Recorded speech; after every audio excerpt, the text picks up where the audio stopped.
नमस्कार मित्रों, मैं पंडित जनार्दन तिवारी आशा करता हूं कि आप सभी सकुशल होंगे। मकर राशि फल जुलाई 2025 के माध्यम से हम जानेंगे कि जुलाई का महीना मकर राशि वालों के स्वास्थ्य, शिक्षा, व्यापार, व्यवसाय, नौकरी, आर्थिक पक्ष, प्रेम, विवाह, वैवाहिक जीवन, घर गृहस्थी व भूमि भवन वाहन आदि के लिए कैसा रहने वाला है। इसके अलावा इस माह के ग्रह गोचर के आधार पर हम आपको कुछ उपाय भी बताएंगे जिन्हें अपनाकर आप संभावित परेशानी या दुविधा का हल भी प्राप्त कर सकेंगे।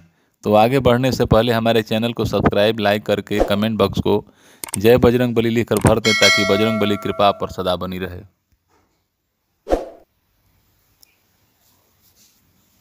आपके करियर स्थान का स्वामी इस महीने 26 तारीख तक आपके पंचम भाव में अपनी ही राशि में रहेंगे, जो सामान्य तौर पर अनुकूल स्थिति कही जाएगी।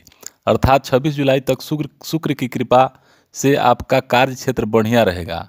आप अपने व्यापार व्यवसाय में अच्छा करेंगे, साथ ही साथ नौकरी में भी अच्छा कर सकते हैं।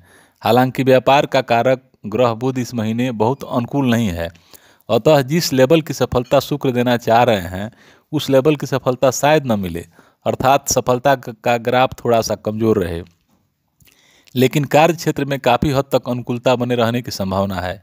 जैसा कि बुध ग्रह के लक्षणों को देखकर प्रतीत हो रहा है कि व्यापार व्यवसाय में आपको इस महीने औसत परिणाम मिल सकते हैं, लेकिन नौकरी के मामले में महीने का पहला हिस्सा काफ़ी अच्छे परिणाम दे सकता है।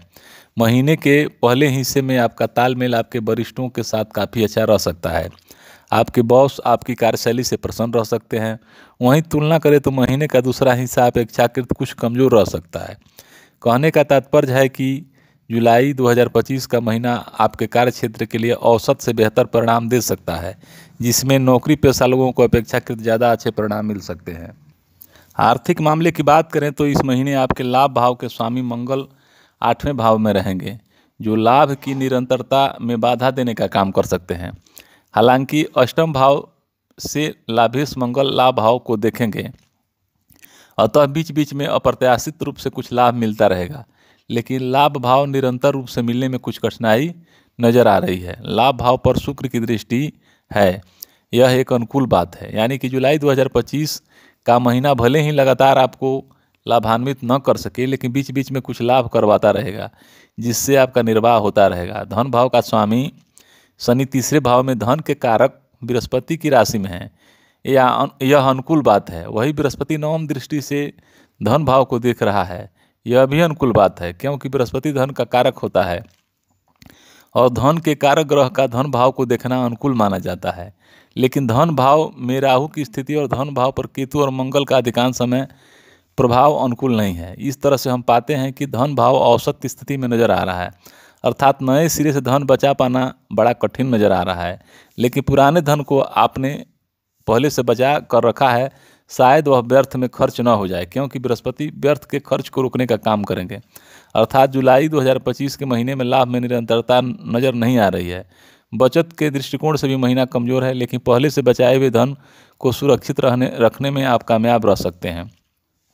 स्वास्थ्य के दृष्टिकोण से औसत से बेहतर परिणाम दे सकता है यह महीना। आपके लग्न या राशि के स्वामी शनि तीसरे भाव में अच्छी स्थिति में नजर आ रहे हैं, जो आपके स्वास्थ्य की रक्षा सुरक्षा करने का वादा कर रहे हैं।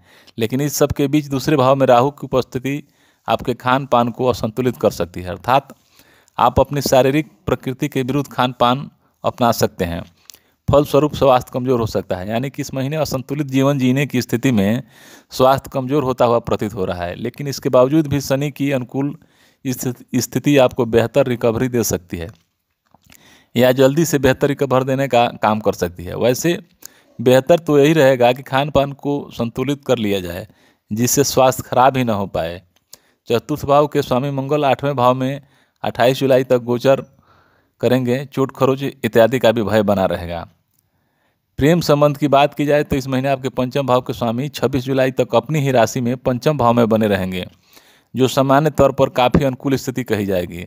अर्थात भाव, भावेश और कारक तीनों की स्थिति सामान्य तौर पर अनुकूल है। हालांकि इन तीनों पर शनि की दृष्टि भी रहेगी, अतः सब कुछ अच्छा नहीं रहेगा, लेकिन इसके बावजूद भी बहुत कुछ अच्छा रहेगा। अर्थात छोटी मोटी विसंगतियाँ को छोड़ दिया जाए तो इस महीने आप अपनी लव लाइफ को काफ़ी हद तक एंजॉय कर सकते हैं। अब उपाय की बात करें तो मंदिर में चावल, गुड़ और चने की दाल का दान मंगलवार के दिन करें। नियमित रूप से गणपति अथर्व शीर्ष का पाठ करें। इस महीने नमक कम खाएं। संभव तो परिवार के रविवार के दिन नमक बिल्कुल न खाएं। हमें आशा है कि यह वीडियो आपको पसंद आया होगा। अगर आपके कोई प्रश्न या सुझाव हैं तो कृपया उन्हें कमेंट में बताएं। अगर आप मेरे चैनल पर नए हैं तो कृपया सब्सक्राइब करें और बेल आइकन को दबाएं ताकि मेरे नए वीडियो के बारे में पता चल सके। आपकी प्रतिक्रिया के लिए धन्यवाद।